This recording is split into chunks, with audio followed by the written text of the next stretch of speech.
근심빛이 없었더라. 아멘. 우리 옆 사람 보시면서 이렇게 인사하시겠습니다. 주님의 평화가 함께 하시기를.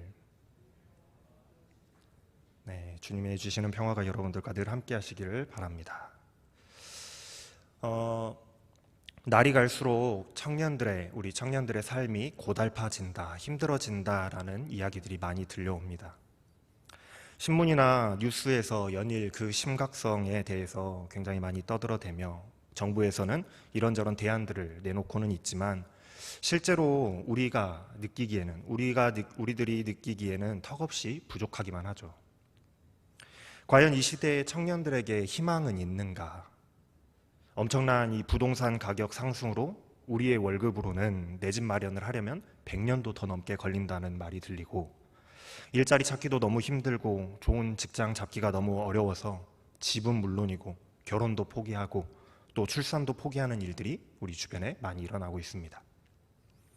미래를 생각해보면 답답하기만 하고 또 어떻게 살아가야 할지 막막하기만 한 세대가 지금의 청년들의 모습이 아닐까 싶어요. 우리가 세상을 바라보고 기대하며 희망을 찾으려고 한다면 답이 없는 것 같습니다. 답이 보이지 않아요. 그렇다면 이러한 상황 속에서 우리는 도대체 어디에서 우리의 희망을 찾아야 할까요? 어디에서 희망을 발견해야 할까요? 여러분들은 어느 곳에 여러분들의 희망을 두고 살아가고 계십니까? 사무엘서는 사사시대가 끝나고 이 왕정시대로 넘어가는 그 통치체계의 변화의 과도기의 상황을 기록하고 있습니다. 사무엘은 이스라엘의 마지막 사사였고 또한 선지자요, 또한 제사장이었죠. 그래서 오늘 말씀을 이해하는 데에는 이 배경이 되고 있는 사사시대를 이해하는 것이 굉장히 중요합니다. 작년 11월 7일부터 해가지고 한 5주에 걸쳐서 제가 사사기의 말씀을 가지고 설교를 했었어요. 다들 기억하시죠? 기억하시죠? 그저 웃죠. 기억 못하시는 게 다행이에요. 제가 그래야 할 말이 있죠. 그때 제가 사사기에 대해서 설명을 하면서 사사기는 이스라엘의 실패의 역사를 그리고 있다라고 말씀을 드렸어요. 이스라엘 백성들이 하나님 앞에서 얼마나 실패를 자주 반복했는지 그 실패의 역사를 그리고 있습니다. 이스라엘이 가나안 땅을 대부분 다 점령했음에도 불구하고 계속해서 남아있는 그 조그마한 이방인들에게 약탈과 또 괴롭힘을 당해야 했던 이 아이러니한 상황은 이스라엘 백성들이 실패했기 때문이었어요. 이스라엘 백성들이 실패했기 때문이었다. 무엇에 실패했는가? 바로 신앙에 실패를 했습니다. 당시에 이스라엘 백성들은 하나님을 버렸다라고 말씀이 기록하고 있어요. 이방의 우상들을 숭배했고 하나님의 말씀을 듣지를 않았습니다. 그럴 때면 여지없이 이방인들의 공격을 받았어요. 그리고 고통 중에 울부짖는 이스라엘이 하나님 앞에 회개하고, 그러면 또 하나님은 그 사사를 보내서 고통에 울부짖는 그 이스라엘 백성들을 건져주시고, 또 살만해진 이스라엘 백성들은 또다시 하나님을 버리는 그 악순환의 연속이 벌어지고 있는 시대가 이 사사시대였어요. 그 정도로 날이 갈수록 점점 더 심해졌더라는 거예요. 심지어 하나님의 사사라고 부르는 그 사람들마저도 하나님에 대한 믿음이 없었던 불신이 만연했던 영적인 암흑의 시대였다라고 할 수가 있겠습니다. 이러한 소망도 없고 희망도 없었던 이 사사시대의 끝자락에 오늘 사무엘의 이야기가 시작이 되는 거예요. 에브라임 산지에 라마다임 소빔이라는 그 마을이 있었습니다. 그곳에 에브라임 지파 사람 엘가나라는 사람이 있었어요. 이 사람에게는 2명의 아내가 있었는데, 첫째는 매력이라는 의미의 한나라는 사람이었고, 둘째는 다산을 그 의미를 가지고 있는 브닌나라는 아내가 있었습니다. 엘가나의 이 가정에는 문제가 하나 있었는데, 바로 브닌나에게는 자식이 있었지만 한나에게는 자식이 없었다라는 거예요. 문제가 있었어요. 이스라엘은 기본적으로 일부 일처제의 결혼 관습을 가지고 있지만 후손이 없을 경우에는 다른 아내, 둘째 아내, 셋째 아내를 이렇게 드릴 수 있기도 했어요. 그래서 브닛나의 이름의 뜻이 다산이라는 그 의미를 가지고 있는 것을 생각해 볼 때에 아마도 한나에게 오랫동안 수년 동안 자녀가 없게 되자 후손을 위해서 엘가나가 브닛나라고 하는 이 둘째 아내를 맞아들였던 것 같습니다. 우리도 잘 알고 있듯이 고대 시대에 후손을 낳는다라는 것은 얼마나 중요한 일이었는지 우리가 잘 알고 있잖아요. 특히나 이스라엘에서는 하나님이 주신 그 기업, 분깃을 잇는다는 의미에서 후손이 더욱더 중요한 의미가 있었습니다. 그래서 자손이 없으면 하나님이 주신 기업을 이을 수가 없는 거예요. 그래서 불임은 굉장한 수치로 여겨졌고 뭔가 하나님께 죄를 지었거나 아니면 저주를 받은 것이 아닌가 하고 여겨지기도 했습니다. 그러나 한나의 경우에 있어서는 성경 어디에도 그러한 이유 때문에 한나가 죄를 지었다거나 한나가 하나님께 저주를 받았다거나 하는 그런 이유 때문에 그런 한나의 귀책 사유로 인해서 불임이 되었다라는 느낌은 전혀 없어요. 그런 뉘앙스는 전혀 나타나지가 않습니다. 그저 한나는 이유를 몰라서 내가 왜 불임이어야 하는지 그 이유를 몰라서 억울할 뿐이었어요.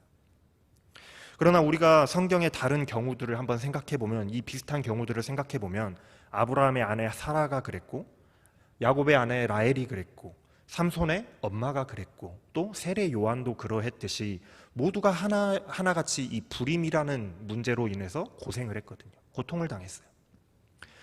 그런데 그 경우들을 생각해보면 하나님께서 얼마나 그 태어날 아이를 크게 쓰시려고 태의 문을 닫아 놓으셨다가 때가 되었을 때에 잉태하게 하셨을까 한번 우리가 생각해 볼 수 있죠. 그것을 생각해 볼 때에 사무엘도 얼마나 하나님께서 크게 사용하시려고 하나님의 때를 기다리시면서 한나를 이 어려움 가운데에 두셨을까 우리는 한번 생각해 볼 수가 있습니다. 어찌되었든 한나는 그 당시에는 참 견디기 힘든 이 불임이라는 어려움을 겪고 있었다라는 거예요. 그뿐만이 아니라 한나를 더욱더 힘들게 만들었던 것은 이 둘째 부인, 이 브닛나였습니다. 브닛나에게는 자녀가 있었거든요. 자식이 있었어요. 몇 명인지는 모르지만 자녀가 있었습니다. 그러니 자녀를 낳아준 이 둘째 부인이 첫째 부인, 자녀가 없는 이 첫째 부인에 대해서 얼마나 무시와 천대가 심했겠냐는 거예요. 추측해 볼 수 있잖아요. 거기다 한나의 이름이 매력이라는 의미를 가지고 있는 것과 같이 남편 엘가나가 이 한나를 어마어마하게 사랑했던 것 같아요. 비록 후사를 위해서 브닛나라는 둘째 부인을 맞이하기는 했지만 엘가나의 사랑은 오직 한 사람뿐, 이 한나뿐이었다라는 거예요. 이러한 엘가나의 사랑이 오히려 이 불에다가 기름을 붓는 역할을 했던 것 같아요. 4절에서 5절 말씀을 보면 이렇게 말씀하고 있습니다. 엘가나가 제사를 드리는 날에는 제물의 분깃을 그의 아내 브닛나와 그의 모든 자녀들에게 주고 한나에게는 갑절을 주니 이는 그를 사랑함이라 이렇게 말씀하고 있거든요. 하나님께 제사를 드리고 나면 가족들이 그 제물을 함께 나눠 먹습니다. 화목 제물이겠죠. 함께 나눠 먹어요. 그런데 이때 엘가나는 모든 가족들에게 공평하게 몫을 나눠주는 것이 아니라 유독 한나에게만 더 많은 갑절의 음식으로 덜어주었다라는 거예요. 아이를 낳아준 자신보다 아이를 못 낳고 있는 저 첫째 부인을 더 많이 사랑해주는 남편. 안 봐도 뻔한 드라마 아니에요? 브닛나가 시기와 질투에 눈이 멀어서 남편이 안 보는 사이에 얼마나 이 첫째 부인 한나를 괴롭혔을지 우리는 상상이 갑니다. 우리 이런 드라마 많이 봐서 느낌 알잖아요. 어떻게 했을지. 그래서 6절과 7절 말씀에서 한나의 고통이 얼마나 극심했는지를 잘 보여주고 있습니다. 그의 적수인 브닛나가 그를 심히 격분하게 하여 괴롭게 하더라. 매년 한나가 여호와의 집에 올라갈 때마다 남편이 그같이 하매 브닛나가 그를 격분시키므로 그가 울고 먹지 아니하니. 브닛나는 안 그래도 불임으로 마음고생하고 있었던 이 한나를 첫째 부인을 남편의 사랑을 독차지하는 게 너무나도 질투나고 꼴보기가 싫은 거예요. 그래서 더욱더 업신여기고 더욱더 무시하고 더욱더 괴롭게 했다라는 겁니다. 격분시켰다라는 거예요. 그런데 그런 일이 한 해, 두 해, 이렇게 그냥 몇 번 잊고 만 것이 아니라 매년 똑같이 반복되었기 때문에 매우 오랜 기간 동안에, 오랜 시간 동안에 한나는 극심한 스트레스와 미움을 받아야만 했고, 그 서러움 때문에 음식도 제대로 먹지 못할 정도로 울면서 고통스러워했다라는 거예요. 그렇게 슬퍼하면서 고통스러워하는 한나를 남편 엘가나가 굉장히 부드럽고 사랑스러운 말투로 위로해 보지만 소용이 없어요. 세번역 성경 8절에서는 세번역 성경에서는 8절 말씀을 이렇게 번역하고 있습니다. 여보, 왜 울기만 하오? 왜 먹지 않으려 하오? 왜 늘 그렇게 슬퍼만 하는 것이오? 당신이 10명의 아들을 두었다 한들 내가 당신에게 하는 것만큼 당신에게 하겠소. 엘가나가 한나를 참 많이 사랑했던 것 같아요. 이것만 봐도 그렇죠. 엘가나의 위로에도, 그렇지만 엘가나의 위로에도 한나의 슬픔은 위로가 되지 않는 거예요. 위로를 받지를 못하는 겁니다. 엘가나의 사랑은 이 불임을 해결해 주지도, 또 분인나의 그 미움을 해결해 줄 수도 없었고 오히려 부추기는 역할을 할 뿐이었어요. 그렇게 슬픔과 고통 중에 있었던 이 한나가 여호와의 성막으로 가서 하나님 앞에 오랫동안 기도하기 시작합니다. 너무나도 슬프니까 하나님 앞에 가서 기도하기 시작하는 거예요. 10절 말씀에 보면은 한나가 마음이 괴로워서 여호와께 기도하고 통곡하며 이렇게 말씀합니다. 얼마나 힘들고 얼마나 괴로웠던지 한나가 하나님 앞에 가서 기도하면서 통곡하면서 기도했다라는 거예요. 그러면서 기도하기를 하나님께서 나의 고통을 좀 돌아보시고 나의 이 어려움을 좀 돌아보시고 나를 제발 좀 기억해 주셔서 아들을 주신다면 내가 나의 아들을, 태어날 그 아들을 하나님께 나실인으로 드리겠습니다 라고 서원을 합니다.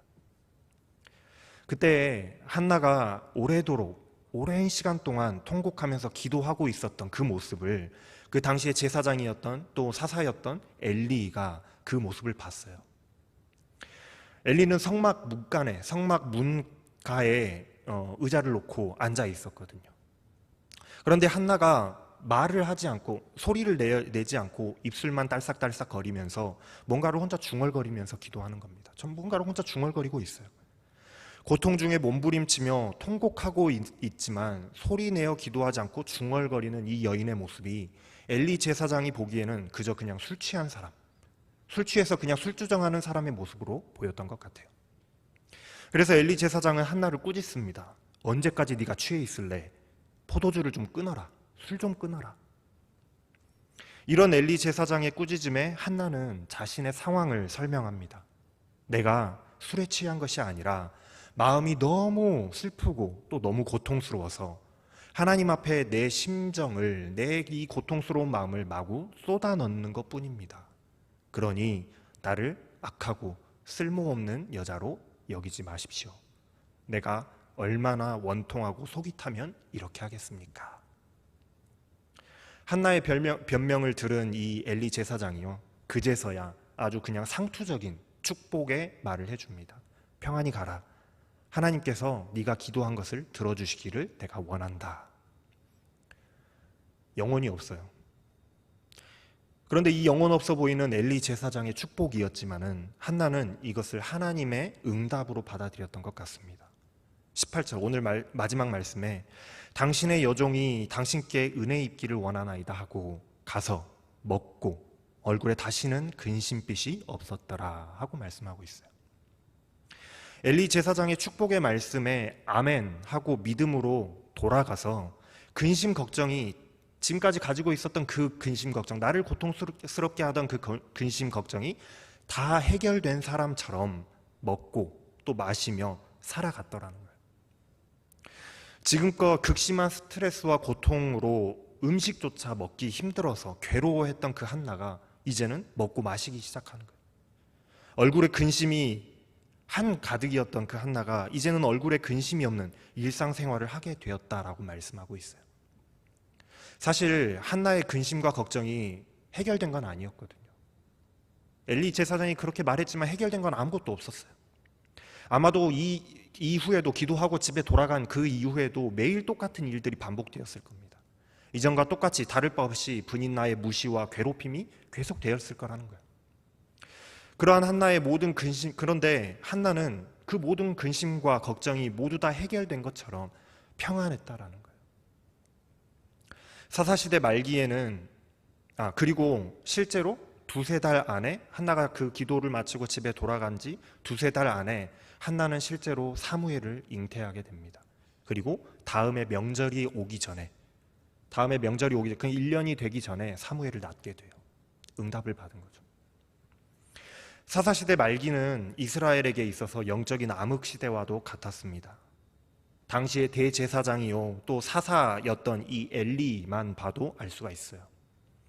엘리는 성전 문 가에 앉아서 의자를 놓고 앉아있는 굉장히 무기력한 사람의 모습으로 그려져 있습니다. 뿐만 아니라 고통 가운데 울부짖고 기도하는 그 한나의 모습을 보고도 그저 술 취한 사람으로밖에 구별하지 못하는, 구별력 없는, 분별력 없는 영적인 무감각한 사람임을 여실히 보여주고 있어요. 뿐만 아니라 엘리의 대를 이어서 다음 대의 제사장이 되어서 이스라엘을 이끌어야 될, 이 제사장의 직무를 수행해야 될 홈니와 비느하스, 오늘 말씀에는 그냥 이름만 소개되었지만 이 뒤에 나타날 내용들을 살펴보면 어떻습니까? 후계자로서 매우 부족한 인성과 나쁜 행실들을 보여주고 있는 데다가 결국 그들은 그런 행실들 때문에 결국 죽임을 당하잖아요. 하나님께 저주받아 죽어요. 더 이상 이스라엘을 영적으로 이끌어줄 이 영적 지도자가 없는 영적 지도자의 진공 상태가 되어버렸다라는 걸 보여주고 있습니다. 아마도 하나님께서는 이러한 이스라엘의 영적인 그 암흑기를, 영적 리더의 부재를 타파하고 이스라엘을 이끌어 가시기 위해서 이 사사 중심 체제에서 왕정 체제를 변경하시려고 그러셨는지도 모르겠어요. 그리고 그 중간에 역할로서 사무엘을 예비하셨는지도 모르겠습니다. 그것 때문에 하나님께서 사무엘을 예비하신 것 같아요. 그렇지만 이러한 영적 희망이 없었던 이 사사시대에 그것과는 대조적으로 엘가나의 집안은 참으로 신실한 믿음의 사람들이었다, 믿음을 가지고 있었다라는 것을 우리는 알 수가 있습니다. 그 당시에 대다수의 이스라엘 백성들은 하나님을 버렸고 이방신을 숭배하기에 혈안이 되어 있었던 그 시기에, 그 암흑기에 엘가나는 매년 하나님을 예배하기 위해서 실로를 찾아왔다라는 거예요. 하나님의 성전이 있는 곳을 찾아왔다라는 거예요. 매년. 다른 사람들은 하나님을 예배하지 않는 그때에 예배했다는 겁니다. 한나가 자신의 고통을 해결하기 위해서는 어떻게 했나요? 하나님을 붙들고 기도하고 있는 모습을 보면 이들의 믿음이 얼마나 특별했는지를 알 수가 있다는 거예요. 모두가 하나님을 버렸던 그 어두운 시대에 유독 빛나는 믿음을 가지고 있었다라고 할 수가 있겠어요. 한나는 이 불임이라는 극심한 고통 가운데 있었지만 한나의 희망은 사람과 또 세상의 방법, 법칙에 있지 않았습니다. 한나의 옆에는 그 누구보다 자신을 사랑해주는 엘가나가 있었어요. 남편이 있었어요. 한나는 그러나 엘가나의 사랑에서 자신의 위로를 찾지 않았습니다. 희망을 찾지 않았어요. 또한 창세기에 보면은 첫째 부인과 둘째 부인이 이 출산 문제 때문에, 불임의 문제 때문에 극심하게 경쟁하는 이야기가 나와요. 바로 야곱의 두 아내의 이야기죠. 레아와 라헬의 이야기예요. 라헬은 자신이 출산하지 못하는 것을 보고 굉장히 여러 가지의 방법들을 동원해서 그 불임에 자기가 겪고 있는 고통을 해결하려고 노력합니다. 당시에 불임의 치료제라고, 사랑의 묘약이라고 여겨졌던 이 합한채라는 것을 먹는다든지, 아니면 물리적으로 내가 못 낳으니까 내 여종이라도 대신해서 낳으라고 자신의 언니와 출산 경쟁을 하는 거예요. 여러 가지 방법들을 동원해서 출산 경쟁을 합니다. 그러나 한나는 그런 물리적인 방법 또는 미신적인 방법을, 그런 것에 희망을 두거나 그런 것에 소망을 두지 않았다라는 거예요. 그렇게 해볼 수도 있었겠죠. 그런데 그러지 않았다라는 거예요. 심지어 당시의 사람들이 만연하게 섬기고 있던 이방의 신, 특별히 다산의 상징으로 여겨졌던, 다산의 상징이요 풍요의 신으로 여겨졌던 이 아세라 신도 섬기지를 않았어요. 다른 사람들은 그거 신 섬겼거든요. 그런데 한나는 그러지 않았다라는 거예요. 사람이 극심한 상황에, 극심한 고통에 몰리면 어떻습니까? 지푸라기라도 잡고 싶은 것이 사람의 심리인데, 한나는 어려움 중에 있는 자신의 상황에도 불구하고 남편의 사랑에도, 그리고 세상의 방법에도, 우상에게도 희망을 두지 않았다라는 거예요. 어떠한 지푸라기라도 잡지 않았다라는 겁니다. 한나는 오직 하나님께만 희망을 두고 하나님께만 희망을 찾고 있어요. 힘들고 굉장히 고통스러운 세월을 보냈죠. 그렇지만 그만큼 하나님을 더욱더 붙들고 더욱더 통곡하며 더욱더 기도했다라는 거예요. 자신의 고통스러운 마음을 하나님 앞에 다 쏟아내놓고 다른 것을 찾지 않았어요. 한나의 불임이 해결된 원인, 한나의 그 불임이 해결된 원인이 무엇인가? 한나가 하나님께 사무엘을 드리겠다라고 서원했기 때문이다 라고 우리가 이야기할 수도 있겠죠. 뭐 그럴 수도 있습니다. 그러나 사실은 성경 어디를 찾아봐도 사무엘을 드렸기 때문에 한나가 그것으로 보상으로 사무엘을 잉태할 수 있었다라는 그런 이야기는 없어요. 그런 뉘앙스조차 없습니다. 그 서원이 이 고통의 상황의 해결책이 아니었다라는 거예요. 하나님께서는 한나의 서원을 받고 사무엘을 주신 게 아니었습니다.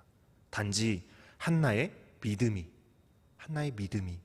오직 하나님께만 희망과 소망을 두었던 그 한나의 믿음이 이 문제의 해결책이 되었던 거예요.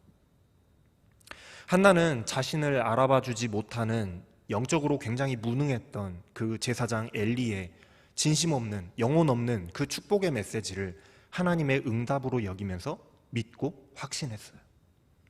얼마나 믿어 의심치 않았으면 그 이후로, 그 축복의 말을 듣고 집에 간 이후로 마음에 겪었던 극심한 고통으로 인하여서 얼굴에 항상 있었던 그 근심빛이 사라지고 없었다라고 말씀하겠습니까? 확신이 있으니까 마음이 편안해지는 거예요. 믿음이 있으니까 편안해지는 거예요. 만약에 불신했으면은 계속해서 얼굴이 잿빛이었겠죠. 고통이 있었을 거 아니겠어요? 한나가 하나님을 끝까지 믿고 기다렸더니 채 몇 달이 안 돼서 그토록 소망하고 갈망하던 자녀를 잉태하게 되는 거예요. 한나가 하나님을 붙들고 기도했던지 1년이 못 되어서 한나는 자녀를 출산하게 되는 겁니다.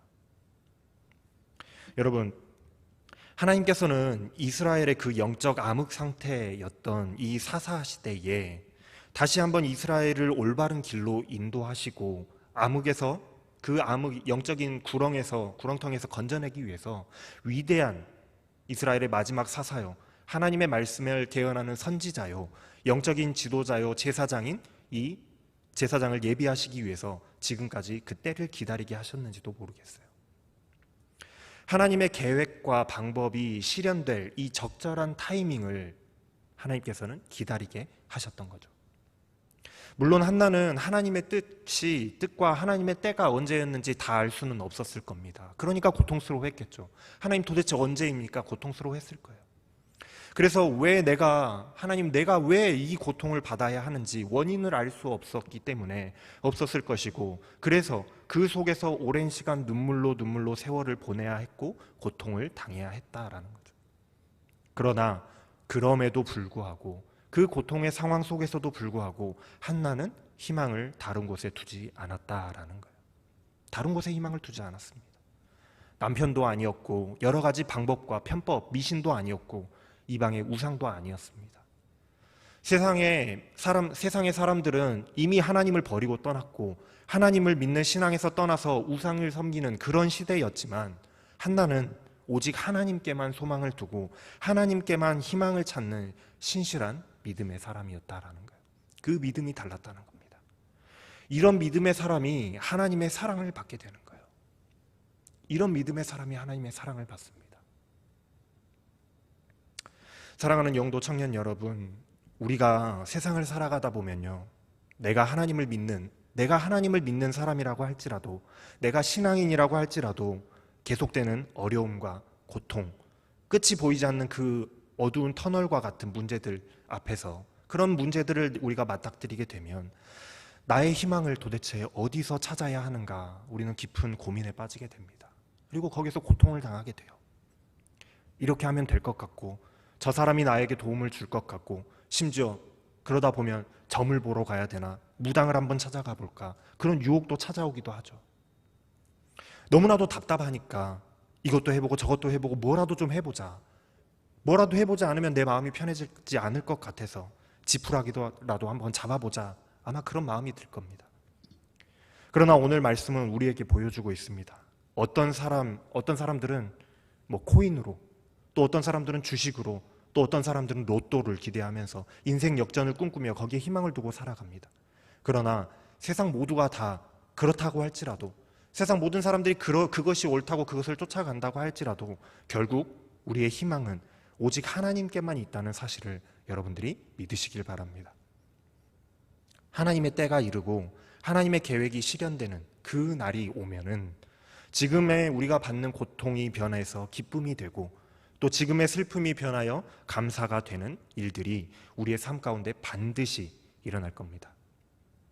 우리가 할 일은요, 세상의 유혹과 세상의 시험, 다른 것을 의지하고자 하는 그 유혹이 찾아온다고 할지라도 인생의 그 어둠의 터널이 끝나지 않을 것만 같은 그 불안함이 나를 두렵게 한다고 할지라도 끝끝내 하나님을 믿음으로, 오직 하나님께만 소망을 두고 주 안에서 희망을 발견하는 하나님을 향한 단단한 신뢰와 믿음이 우리가 해야 될 일인 거예요. 끝까지 하나님을 믿어야 되는 것이 우리들이 해야 될 일이라는 겁니다. 여러분들 사는 것 힘드십니까? 답답하세요? 그렇지만 여러분들 낙심하지 마시기 바랍니다. 하나님에게서 여러분들의 희망을 찾으시길 바랍니다. 하나님께서는 절대로 실수가 없으세요. 내가 실수하지 않으시는 그 하나님을 절대로 의심하지 않고 오직 나의 희망을 하나님께만 있다라고 그 믿음으로 끝끝내 흔들리지 않는다면 하나님께서는 분명히 우리를 승리하게 하실 겁니다. 평안히 가라. 이스라엘의 하나님이 내가 기도하여 구한 것을 허락하시기를 원하노라. 엘리 제사장의 이 상투적인 평안의 축복의 그 축복을 믿음으로 받고 그 속에서 하나님을 향한 신뢰와 희망을 발견했던, 그래서 다시는 그 얼굴에 근심빛이 없었던 그 한나처럼 오직 믿음으로 하나님께만 희망을 발견하는 저와 여러분들이 되시기를 주님의 이름으로 축원합니다. 기도하겠습니다. 사랑과 은혜가 풍성하신 하나님, 우리의 인생에는 왜 이렇게 근심과 걱정이 많은지, 어디에서 희망을 찾아야 할지 몰라서 여기저기 기웃거리며 뒤뚱거리며 달려가는 우리들의 모습을 봅니다. 하나님, 세상 그 무엇도 해결책이 될 수 없음을 깨닫게 하시고 모든 문제의 해결은 하나님께 있음을 믿게 하셔서 다른 곳에서 희망을 찾지 않게 하시고 오직 하나님께만 희망을 발견하는 자들이 다 되게 하셔서 한나와 같이 굳은 믿음으로 고통 가운데 있다 할지라도 오직 하나님의 때를 기다리며 믿음으로 살아가는 믿음의 사람들이 다 되게 하여 주시옵소서. 감사를 드리며 우리 주 예수 그리스도의 이름으로 기도합니다. 아멘.